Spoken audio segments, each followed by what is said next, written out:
you guys need to watch this video. I'm just kidding, but you really should. I did a poll a couple nights ago on Instagram if you guys wanted to see a video on using a ballistic solver to get firing solutions at distance. It had a lot of yes comments on that video. So here we are. So let's start. We're going to go right into the App Store, and then we're going to search GeoBallistics. We're going to download that. And when it finishes downloading, we're going to open it, and it asks you whether you want to use your location or not. I typically enable this because it helps us when we need to pull in weather from a weather station so we can update our data cards. So now that we're in the app, let's go to the top right in the little cogwheel in your app settings. And then you'll see here our app preferences. We'll leave that all alone. Solution rounding means as you're getting your firing solution in your chart, whether you want it in tenths of the mils or hundreds of the mils, which we shoot in tenths because I don't know of any scope that gives you a 1/100th mil click. You would be there for days.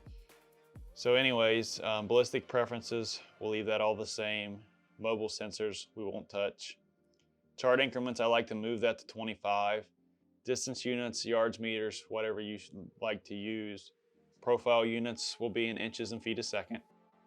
Weather units is in inches of mercury. We're in degrees Fahrenheit. Density altitudes in feet.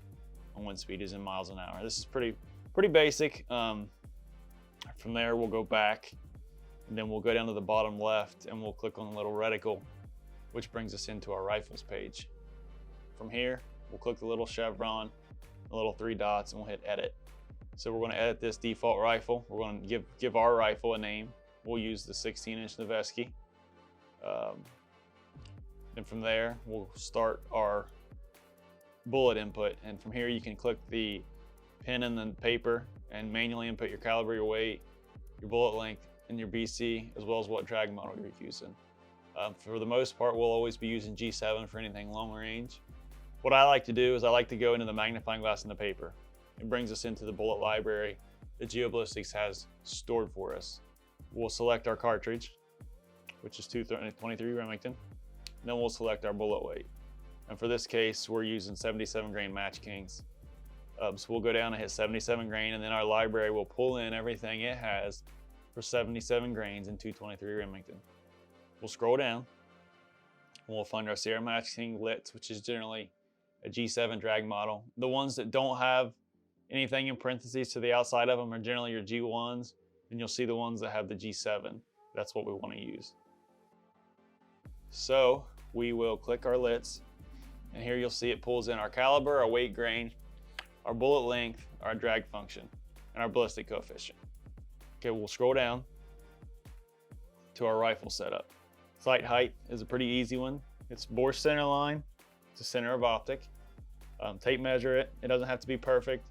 On ARs, got quick down and dirty is you take 1.21 inches, because that's mil spec from bore center line to top rail, plus whatever your sight mount is. This is a 154 Badger, so we'll call that a 2.75.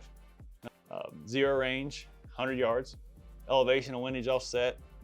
It's for another video, it's really handy. If you want to see that, comment below, let us know. We'll make a video on that. Barrel twist, 1 and 7. Whatever your barrel twist is, that's what you input here. Muzzle velocity, we chronoed ours 27.25 over 10 shots. If you don't have a chronograph, you can use your box velocity, although it is probably a little faster than what you need because most box ammo is measured with a 26 or a 28-inch barrel. So make sure you have the right muzzle velocity. If it's not perfect, we can true that. So MV temp, we'll leave that off. Optic solution units, mils or MOA, we're in MRADs. That's what really I recommend for everything long range.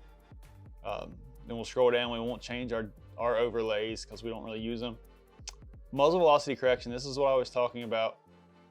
If you don't have a dead nuts muzzle velocity, we can true it here. What this does is, say we go out to 800 yards and we dial up 8 mils and we're shooting off the bottom edge of the target.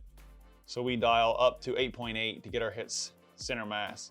We go in here and we type in 800 yards, then our elevation of 8.8, and then that will calculate a muzzle velocity based on that firing solution to update ours. So we can kind of bend that curve as we go out. So from there, we're pretty much done in our rifle setup. We'll go back and we'll go back again. And that brings us into our main HUD. We'll go to our chart, and then there we have everything from 25 yards out to 1,000 or however long you put in your range. It will spit it out for you. Now, to use this, what I like to do is I keep a QB sleeve on me with a little chart, everything out to like 1175. And when I go to the range that day, I'll come in here and I'll go to the cloud and the sun, and I'll scroll down, and then it says online weather. From here, we'll let it pull our location. Then you select the weather station, whatever's closest to you. So we'll select one, and you see it pulls in the weather and it pulls in the wind. So we'll hit use, and then as we scroll up, our weather is all inputted for us now from that station.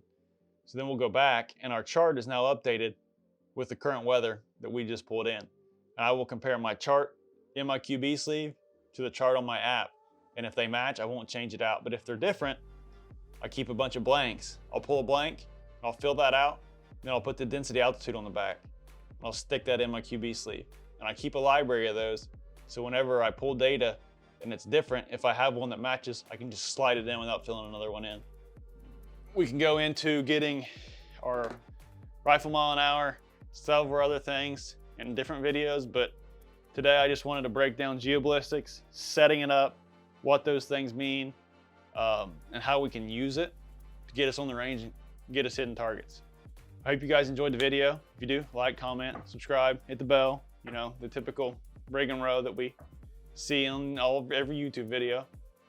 If you want to see other videos, whatever you want to see, let us know in the comments. We'll make them. We've got several planned, so I hope you guys enjoyed the video. Y'all have a great day. Peace.